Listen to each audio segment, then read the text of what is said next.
agama dengan topik yang berbeda setiap harinya. Anda dapat berinteraksi melalui line telepon 0711 36 9977 atau melalui WhatsApp Pro 1 RRI Palembang. Mutiara Pagi hadir setiap hari pukul 5 sampai dengan pukul 6 waktu Indonesia Barat hanya di Pro 1 RRI Palembang.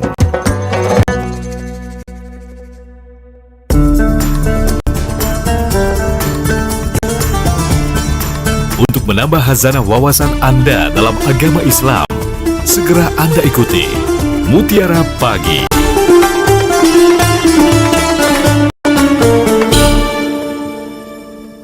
Pendengar, kami hadirkan Mutiara Pagi untuk Anda. Untuk di kesempatan pagi hari ini kita akan berbincang-bincang mengenai Tarhib Ramadan bersama narasumber kita adalah Ustadz Haji Sulaiman M. Nur MA.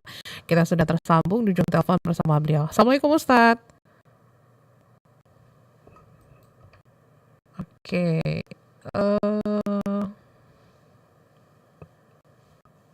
Assalamualaikum Ustadz.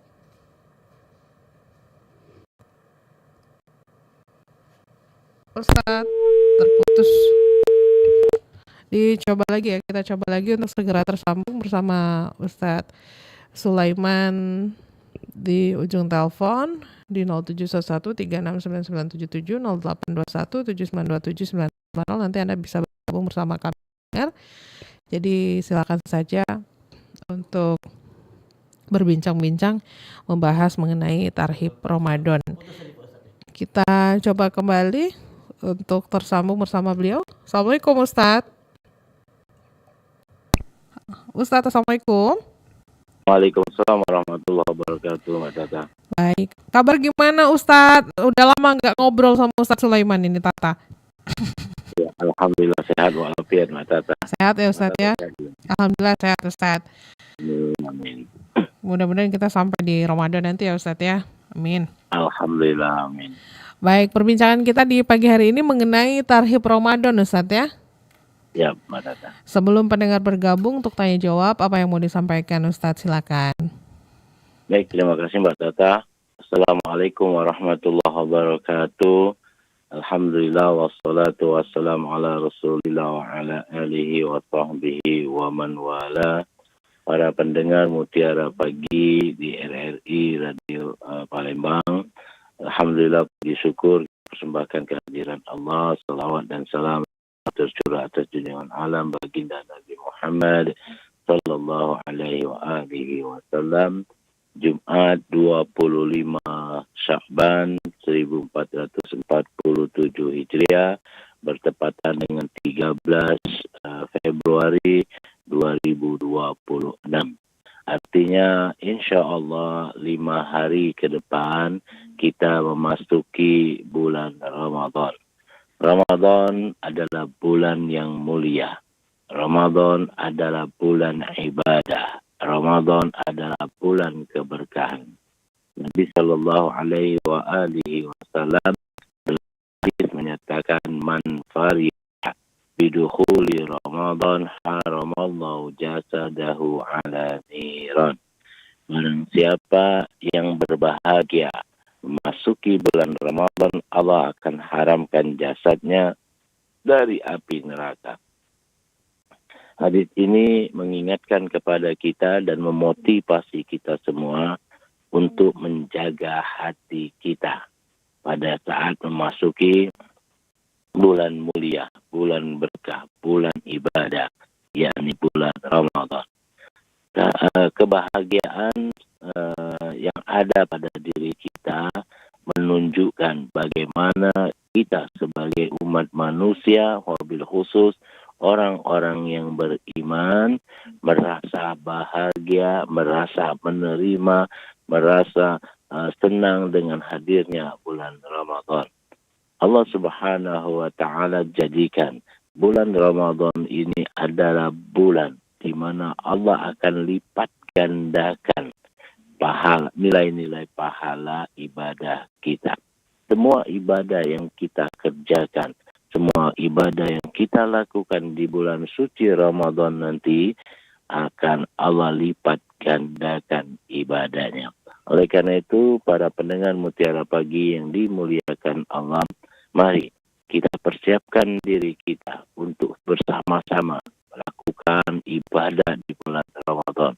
Mari kita siapkan jiwa kita untuk melakukan, menerima dan melakukan apa-apa yang ada di bulan Ramadan.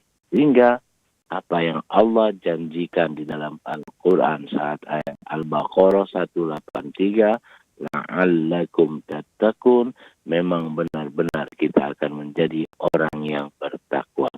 Di mana pada hakikatnya para pendengar sekalian, Al-Quran itu jika kita saring, maka yang keluar adalah kalimat takwa. Jadi isi dari Al-Quran tersebut hakikatnya untuk menjadikan kita manusia, orang-orang yang bertakwa. Dan Ramadan adalah salah satu ibadah yang akan banyak mencetak diri kita menjadi orang yang bertakwa. Mari kita sambut Ramadan dengan kebahagiaan. Mari kita sambut Ramadan dengan persiapan diri kita untuk mengisi 1 bulan penuh itu dengan aktivitas ibadah. Semoga Allah Subhanahu wa Ta'ala memberikan kesehatan kepada kita dan memberikan keluasan rezeki untuk kita semua, serta kelapangan jiwa untuk kita semua menghadapi dan mengisi Ramadan, bulan yang mulia itu. Wallahu alam bissawab. Baik, kita terima telepon dulu. Silakan pendengar untuk yang mau tanya-tanya di telepon, WhatsApp, dan juga aplikasi RRI Digital di 0711369977, 082179279090. Halo, Assalamualaikum. Waalaikumsalam. Iya, sama siapa di mana, Pak? Dari Prabu Muli, Jainal. Pak Jainal di Prabu Muli. Silakan Pak Jainal. Assalamualaikum Pak Ustaz. Waalaikumsalam warahmatullahi wabarakatuh, Pak Jainal. Ya. Ini mau bertanya ini Pak Ustaz. Katanya yang kita kalau di YouTube itu laki-laki tidak diperbolehkan sholat di rumah, katanya tidak sah, harus di masjid katanya. Itu saja Pak Ustadz, mohon penjarahannya. Baik, terima kasih Pak Zainal. Silakan Ustadz. Ya, baik. Terima kasih Mbak Tata, Pak Jainal di Prabu Muli. Nabi Shallallahu Alaihi Wasallam dalam hadisnya menyatakan bahwa laki-laki diutamakan sholatnya di masjid dan perempuan diutamakan sholatnya di rumah. Apa maknanya? Hadis ini menunjukkan bukan sah atau tidak sahnya, diutamakan.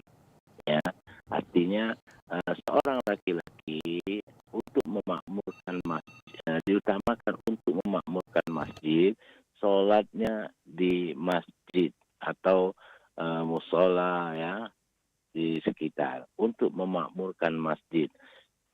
Wanita tidak seperti laki-laki. Ya, kenapa demikian? Karena wanita itu harus kita jaga sebagai seorang suami. Kita menjaga wanita, istri-istri kita. Karena minta maaf Pak Jainal dan para pendengar Mutiara Pagi, wanita akan banyak fitnahnya, maka kita jaga. Pertama. Kedua, pada saat Nabi menyatakan laki-laki sholatnya di masjid dan perempuan sholatnya di rumah, ini dilihat dari sudut pendidikan tarbiyah. Ya, seorang laki-laki sholatnya di masjid sebagai seorang imam, maka istrinya melaksanakan sholat di rumah itu menjadi pendidikan tarbiyah bagi anak-anaknya. Begini cara sujud, begini cara ruku, ya, ayat-ayat yang dibaca pada saat yang bersamaan seorang istri akan menjadi contoh. Begitu juga oleh karena itu Pak Jenal, sholat yang dimaksud juga itu adalah sholat wajib. Sholat sunnahnya Nabi utamakan laki-laki dan laki-laki itu di rumah. Itu untuk pendidikan.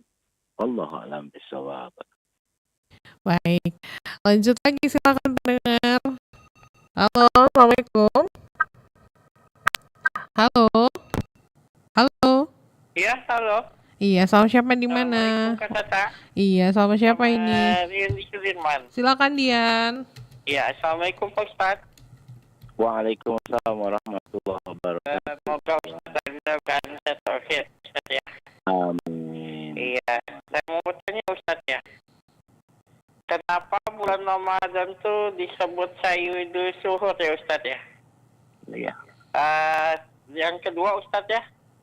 Misalkan nih Ustadz ya, kita nih lupa bayar utang puasa ya Ustadz ya. Gimana tuh Ustadz? Apa boleh difidyahkan atau digabung sama tahun depan? Terima kasih Ustadz. Assalamualaikum. Waalaikumsalam warahmatullahi wabarakatuh. Silakan Ustadz. Baik, Mbak Tata, Pak Dian ya di Sudirman. Ramadan sering dinamakan Sayyidus Suhur, artinya bulan mulia, ya, atau bulan mulia. Kemuliaan dalam Islam itu ciri-cirinya sesuatu itu banyak nama. Dari 12 bulan yang Allah ciptakan dalam satu tahun, Ramadan itu salah satu dari bulan yang paling banyak namanya. Syahrul Ramadan, Syahrul Siyam, Syahrul Zakat, Syahrul Ibadah.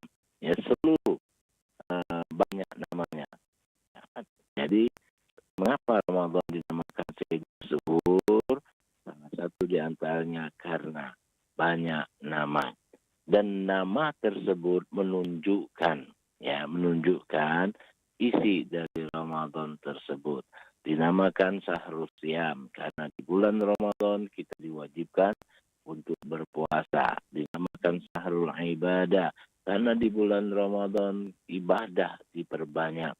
Syahrul Quran karena Ramadan pertama kali Al-Quran diturunkan dan menjadikan salah satu ibadah utama di bulan Ramadan itu adalah tilawah Al-Quran, membaca Al-Quran. Ya, itu jawaban yang pertama.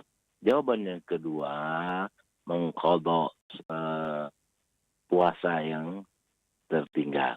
Kita pada saat berpuasa wajib, ya tahun kemarin, Ramadan tahun kemarin, ternyata sampai masuknya Ramadan, kita lupa. Maka pada saat Ramadan itu kita puasa seperti biasa. Nanti setelah Ramadan ya kita bayar. Yang dibayar yang pertama kali yang kita tahun kemarin, kemudian yang tahun ini dengan bilangan dengan jumlah yang sama. Ya, itu jawaban untuk Pak Dian. Tetapi ini masih ada sisa 5 hari ya bayar qadha yang tertinggal itu. Ya, wallahu a'lam bishawab. Lanjut lagi silakan pendengar. Halo, assalamualaikum. Halo, Salam Mbak Tata. Pak Abu Bakar ya. Ya. Silakan Pak. Assalamualaikum Ustaz Sulaiman radhiyallahu anhu Ustaz. Amin. Waalaikumsalam warahmatullahi wabarakatuh Pak Abu Bakar. Ya. Saya itu pernah mendengar ini Ustaz, dalam firman Allah yang sering kita dengar, diwajibkan berpuasa itu sebagaimana orang-orang yang sebelum kamu. Nah, apa maksud sebelum kamu ini Ustaz? Ya itu aja Ustaz. Terima kasih. Assalamualaikum. Waalaikumsalam warahmatullahi wabarakatuh. Silakan Ustaz. Terima kasih Pak Abu Bakar. Ayat Al-Quran ya Al-Baqarah 183. Ya ayyuhalladzina amanu kutiba alaikumusiyam kama kutiba alal ladzina min qablikum. Ya. Artinya syariat puasa itu sudah dilakukan oleh orang-orang ya sebelum umat Nabi Muhammad. Nah, bedanya sekali lagi, Islam adalah penyempurna agama. Oleh karena itu, ajaran-ajaran syariat sebelumnya, puasa itu berbeda dengan puasanya yang puasa yang dilakukan oleh umat Islam. Ya, puasa umat-umat terdahulu mereka menahan lapar dan haus, tidak ada aktivitas ibadah. Ya, kalaupun ada aktivitas ibadah penunjang, itu tidak sekompleks ibadahnya umat Islam. Kita berpuasa menahan lapar dan haus serta hal-hal yang membatalkan puasa sejak terbitnya sejak imsak ya, sejak subuh sampai beduk maghrib. Kemudian di antara waktu itu kita disunahkan di rangkaian ibadah, dan pada malam harinya kita disunahkan melaksanakan sholat tarawih.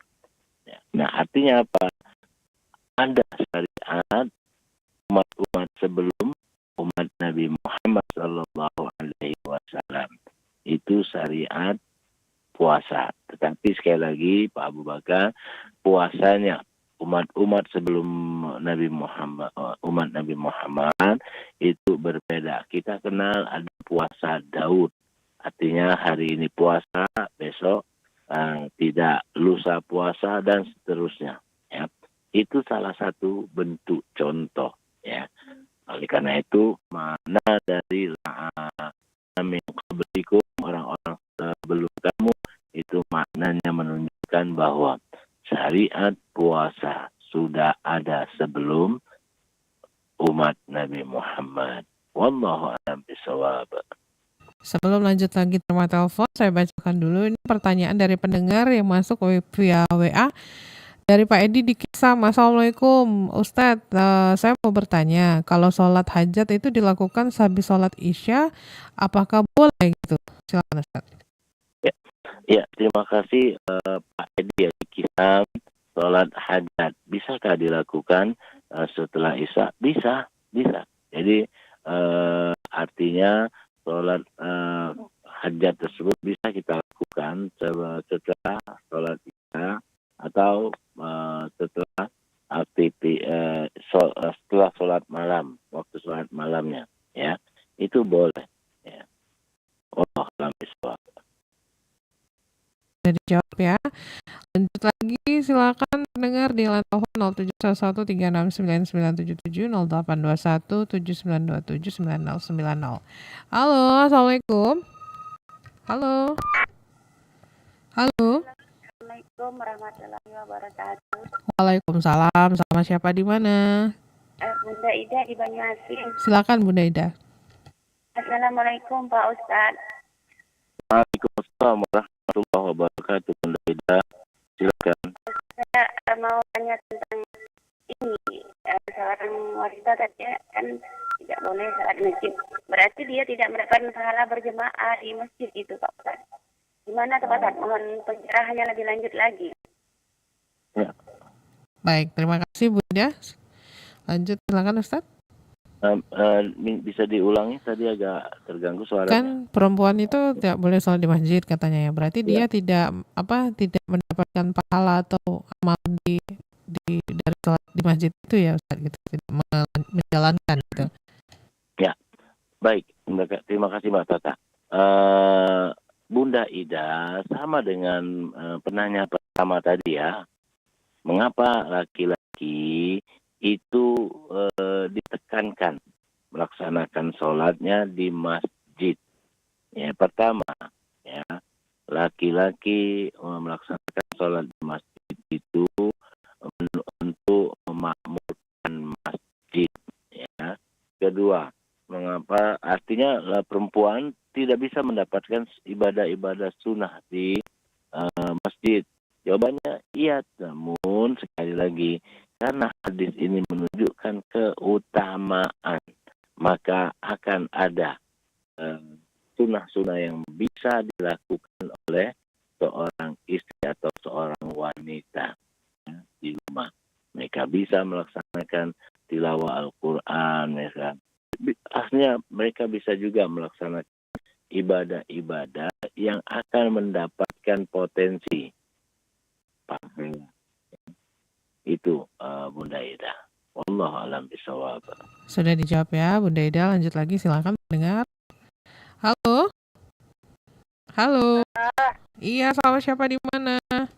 Sama Pak Sari di Sekayu. Silakan Pak. Assalamualaikum Pak Ustaz. Waalaikumsalam warahmatullahi wabarakatuh, Pak Sari. Bagaimana Pak cara kita menjaga hati di dalam bulan Ramadan. Ramadan? Oke, menjaga hati di bulan Ramadan, Ustaz, silakan. Ya, terima kasih Pak Sari di Sekayu. Perbanyak ibadah. Karena dengan kita menjadikan diri kita sibuk dengan ibadah, maka hati kita akan terjaga. Ya, jadi ibadah tersebut apa saja bentuknya ibadah, tilawatil Quran, zikirnya juga silakan. Zikir dengan memperbanyak sholawat, dengan memperbanyak tasbih, dengan memperbanyak istighfar, dengan menyibukkan diri kita dengan ibadah, aktivitas ibadah, maka ya, itu salah satu cara menjaga hati kita agar hati kita tidak asik dengan hal-hal yang akan merusak aktivitas ibadah puasa kita. Jadi Pak Azhari itu tadi perbanyak ibadah. Artinya seluruh aktivitas apa saja itu selama itu bagian daripada ibadah, maka itu salah satu cara menjaga hati kita. Ya, itu jawaban dari saya. Wallahu a'lam bishawab. Lanjut lagi, nah saya ada pertanyaan nih dari pendengar Ustadz ya, tidak disebutkan namanya, dari hamba Allah. Pertanyaannya adalah, Ustadz, Tarhib Ramadan ini berarti dijadikan momentum sebagai apa sebenarnya? Ada tidak kaitannya dengan keimanan kita dan juga ukhuwah Islamiyah? Silakan Ustadz. Ya, terima kasih. Tarhib Ramadan artinya kita mempersiapkan diri kita menyambut bulan Ramadan. Ya, Ramadan berbeda. Saat kita menyambut bulan Ramadan, itu kalimat yang keluar dari lisan kita itu kalimat marhaba. Sekali lagi Mbak Tata dan para pendengar Mutiara Pagi, kalimat selamat datang. Dalam bahasa Arab itu ada dua bentuk. Pertama ahlan wa sahlan dan kedua marhaba. Ya, itu kalimat artinya sama, tetapi maknanya berbeda. Pada saat kalimat selamat datang itu kita ucapkan dengan ahlan wa sahlan, selamat datang atau welcome artinya, maka maknanya selamat datang itu biasa-biasa saja. Namun pada saat kita menyambut Ramadan dengan mengucapkan kalimat marhaban, maka kalimat marhaban maknanya ya, karena kalimat marhaban itu asal akar katanya dalam bahasa Arab terambil dari kata-kata rohiba. Rohiba maknanya artinya maknanya kita menjadikan Ramadan bulan di mana kita mempersiapkan diri kita untuk memperbanyak ibadah. Kita ingat pada saat Nabi kecil itu perjalanan ke satu tempat, ada seorang rohib. Kalimat tersebut rohib. Maknanya rohib kita mempersiapkan bulan Ramadan untuk ibadah. Pertama, marhaban maknanya itu selamat datang, yang artinya mempersiapkan seluas-luasnya. Beda Mbak Tata, pada saat kita kalau di Arab bertemu dengan orang Arab, saudara-saudara kawan kita di Arab, mereka berkata marhaban, maka dia akan mempersiapkan hidangan luar biasa di rumahnya. Ya, banyak hidangan. Tapi kalau dia hanya menyatakan ahlan wa sahlan, maka hidangan yang ditampilkannya jangan-jangan hanya air, kopi saja dan roti. Sederhana. Nah, kita menyambut Ramadan dengan kalimat marhaban. Kita persiapkan Ramadan itu, kehadiran Ramadan, kita siapkan fisik kita, diri kita dengan persiapan yang luar biasa. Itu maknanya tarhib Ramadan. Allah a'lam bishawab. Baik, lanjut lagi pendengar, silakan di line telepon 0711 369977 0821 7927 bahkan juga bisa langsung ke aplikasi RRI Digital dan akun YouTube RRI Pro 1 Palembang pendengar ya. Kita hadirkan kembali. Oke, saya cek dulu WhatsApp yang masuk di line telepon 0821 7927 9090. Tidak disebutkan namanya, ini dari hamba Allah. Nah, amalan apa saja Ustaz yang dianjurkan sebelum memasuki bulan Ramadan? Ya, terima kasih Mbak Tata. Amalan apa saja ya sebelum bulan Ramadan, ya, aktivitas ibadah apa saja sebelum masuk bulan Ramadan. Satu di antaranya adalah silaturahmi, saling memaafkan kita sebelum Ramadan. Sehingga Mbak Tata, salah satu tradisi menjelang bulan Ramadan itu biasanya ada yang namanya sedekah arwah, ya, itu sering disebut dengan sedekah arwah kalau dalam bahasa Palembang. Kedua, ziarah kubur. Dua hal tersebut cara untuk kita menjalin silaturahmi. Sedekah arwah atau sedekah arwah itu silaturahmi dengan orang yang masih hidup, sedangkan ziarah kubur itu adalah salah satu cara kita silaturahmi dengan yang sudah meninggal dunia, ya. Jadi hal ini adalah ibadah atau aktivitas yang dilakukan sebelum bulan Ramadan. Itu yang bisa lakukan. Wallahu a'lam bishawab. Lanjut lagi, silakan pendengar, ada WA lagi yang masuk dari Ibu Sri di Sekojo. Assalamualaikum Ustadz. Ustadz, kami ini punya 7 Al-Quran ya, Al-Quran yang sedang. Baru terbaca 4, terpakai yang khatam 3. Nah, bagaimana caranya agar Al-Quran ini bisa terpakai semua, sedangkan Al-Quran tersebut ini hadiah dari teman-teman dan anak-anak. Oke, sedangkan Al-Quran tersebut adalah hadiah teman-teman dan anak-anak dan suami juga ikut membaca, tapi hanya satu saja. Terima kasih Ustadz. Silakan Ustadz. Ya, tidak apa-apa Ibu Sri ya di Sekojo. Hakikatnya kita membaca Al-Quran bukan berarti kita mendapat hadiah, ada kewajiban bagi kita untuk membacanya, tidak. Ya, artinya kita membaca Al-Quran, artinya dengan cara membacanya maka itu adalah salah satu kita memuliakan Al-Quran, ya.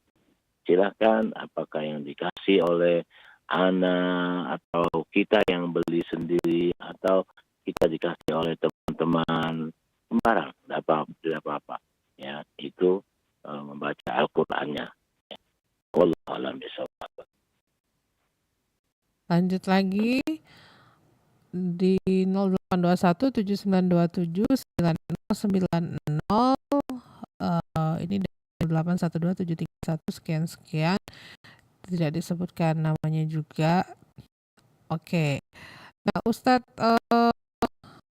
apa saja bentuk kegiatan yang biasanya dilakukan ya ketika kita menyambut Ramadan ini, tapi supaya kegiatannya ini tidak menyimpang begitu dari apa yang diajarkan ya, yang menjadi tuntunan kita. Silakan Ustadz. Ya. Seluruh aktivitas, sekali lagi Mbak Tata ya, tadi saya sebut melakukan silaturahmi. Sebelum memasuki bulan Ramadan, kita dianjurkan melakukan silaturahmi. Terhadap orang yang sudah meninggal dunia, silaturahminya adalah dengan ziarah. Yang masih hidup, silaturahminya adalah kita langsung mendatangi, ya, mendatangi keluarga, mendatangi orang-orang tertentu, ya, saudara kita. Maka itu cara, ya, menjelang aktivitas rutinitas sebelum Ramadan. Ya, sekali lagi, itu caranya dua hal. Allah alam bisawab. Nah, Ustadz, ini sebenarnya ya Ustadz ya, ada indikatornya nggak bahwa seseorang itu benar-benar siap menyambut Ramadan ini Ustadz? Ya, indikator sekali lagi. Mengapa Nabi, sekali lagi ya, mengapa Nabi di dalam hadis itu menganjurkan kita membaca doa itu dari bulan Rajab. Allahumma barik lana fi Rajab wa Sya'ban wa ballighna Ramadan. Ya, karena apa? Karena untuk memasuki, ya, menyambut Ramadan itu kita harus happy, senang. Karena apa? Senangnya kita masuk bulan Ramadan itu tadi hadis Nabi, man pariha bidukhuli Ramadan haramallahu jasadahu ala niran. Maka Nabi sudah mulai start dari bulan Rajab. Nah, oleh karena itu Mbak Tata, jika kita membaca doa Allahumma barik lana fi Rajab wa Sya'ban, dianjurkan kita oleh Nabi itu untuk menjadikan diri kita ini senang masuknya bulan Ramadan. Sehingga di menjelang bulan Ramadan ini godaan kita sangat banyak. Sebenarnya godaan menjelang bulan Ramadan ini itu sangat banyak. Ya, apa? Ya, hampir rata-rata biasanya hampir setiap tahun siapapun presidennya, saya sering bilang itu pasti permasalahan menjelang Ramadan adalah harga naik. Ya. Kenapa? Disitulah godaan, ya.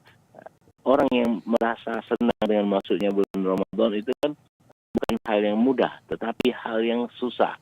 Ya, oleh karena itu pada saat yang bersamaan biasanya godaan sebelum Ramadan, ya, itu adalah harga yang meningkat, harga yang naik. Semua harga kebutuhan pokok itu naik dan itu menjadi keluhan ibu-ibu rumah tangga, harga naik, ya, dan seterusnya.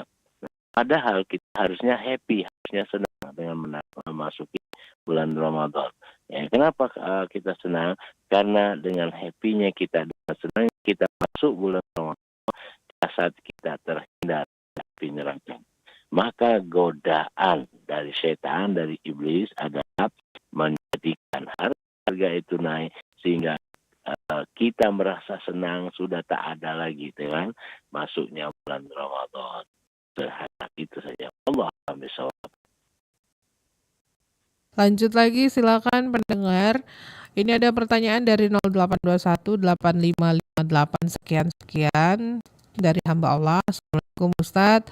Dalam soli atau niat sholat pada waktu takbiratul ihram, mungkin bahwa ucapan umpama soli isya arba'ah mustaqbilal kiblati makmuman atau imaman hanya dalam hati. Namun pencerahannya yang seperti ini Ustadz. Silakan Ustadz. Ya. Terima kasih Mbak Tata. Terkait tentang niat, ya, sekali lagi imam-imam mazhab itu berbeda. Ada yang bukan tidak pakai niat, karena kalau tidak pakai niat itu tidak, aktivitas apapun, aktivitas ibadah apapun itu harus pakai niat.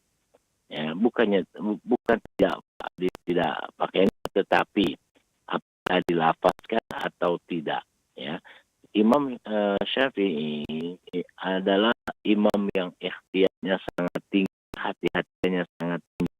Maka Imam Syafi'i selain hatinya berkata saya akan sholat subuh misalnya, ya, maka pada saat berdiri tegak untuk melaksanakan subuhnya, dia kemudian menganjurkan melafazkan usolli fardhu subhi dan seterusnya. Ya, nah, imam-imam yang lain cukup dalam hati dan tidak perlu dilapaskan. Ya, artinya apa? Sekali lagi, seluruh aktivitas ibadah, apapun ibadahnya, wajib niat. Nah, niatnya ini apakah dibaca atau cukup di dalam hati? Itu saja perbedaannya. Wallahu a'lam bishawab. Lagi pendengar silakan aja di line telepon 0711 369977 0821 7927 Kita masih ada waktu kurang lebih 5 menit lagi ya untuk kebersamaan kita bersama Ustadz Sulaiman di pagi hari ini untuk di Mutiara Pagi. Nah, ini ada pertanyaan nih Ustadz ya, dari 0821 sekian tidak disebutkan namanya. Ustadz, bagaimana supaya semangat tarhib ini tidak hilang setelah Ramadan? Oke, silakan Ustadz. Oke, bagaimana caranya tidak hilang? Salah satu di antaranya bagaimana yang dianjurkan oleh Nabi Shallallahu Alaihi Wasallam tetap menjaga semangat Ramadan itu dengan puasa sunat Syawal. Itu salah satu caranya. Ya, jadi setelah Ramadan kita akan memasuki bulan Syawal. Nabi menjaga puasa itu dengan menjaga puasa sunnahnya. Ya, jadi semangat di bulan Ramadan masih terasa. Oleh karena itu mengapa Mbak Tata ada puasa-puasa sunnah.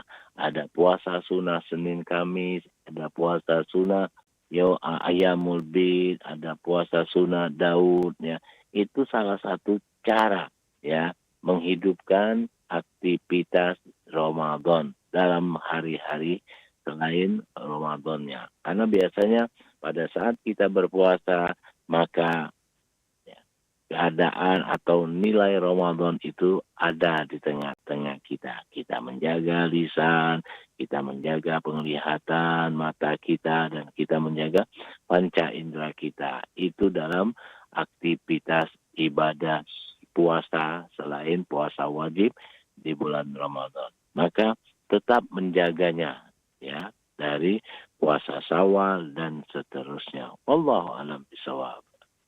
Baik. Silakan pendengar. Lanjut lagi. Halo. Assalamualaikum. Waalaikumsalam. Sama siapa di mana, Pak? Hamba Allah Palembang.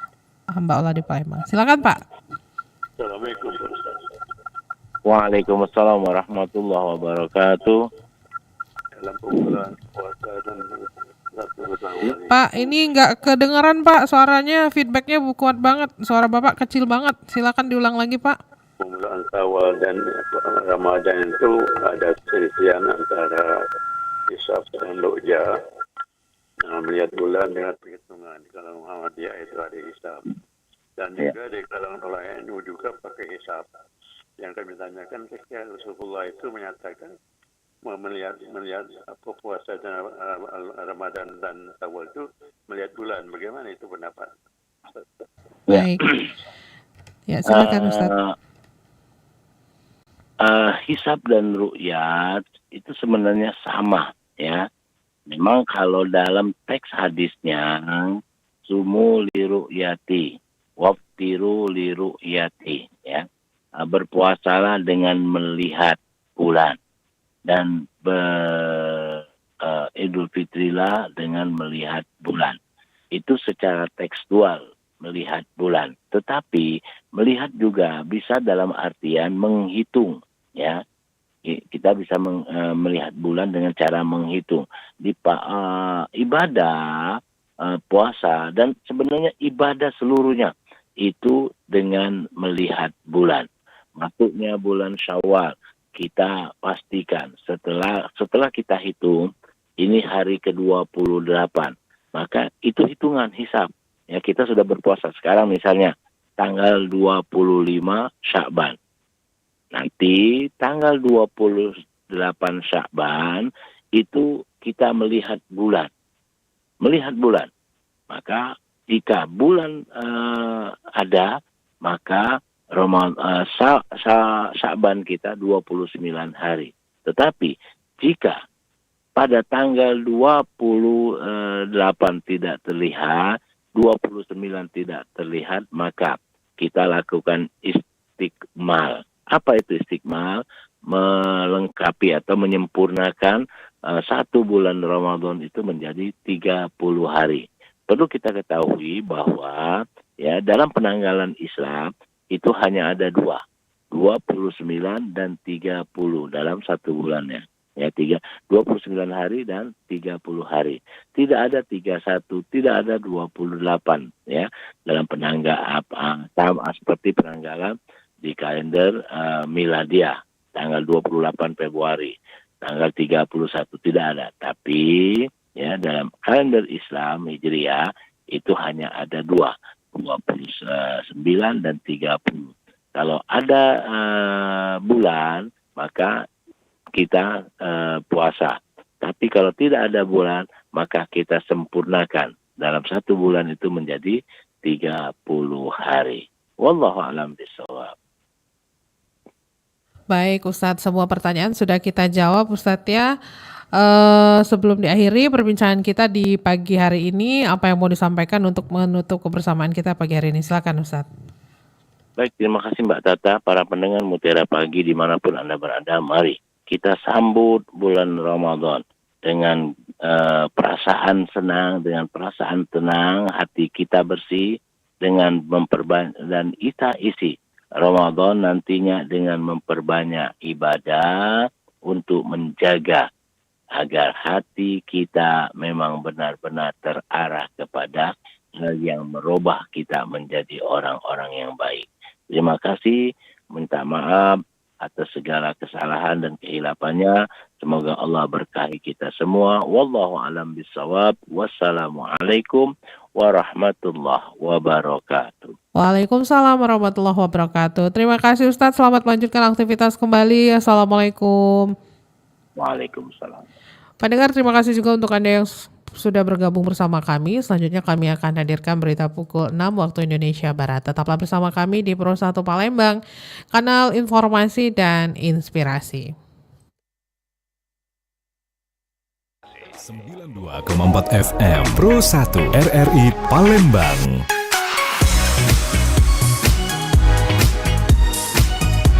Kanal info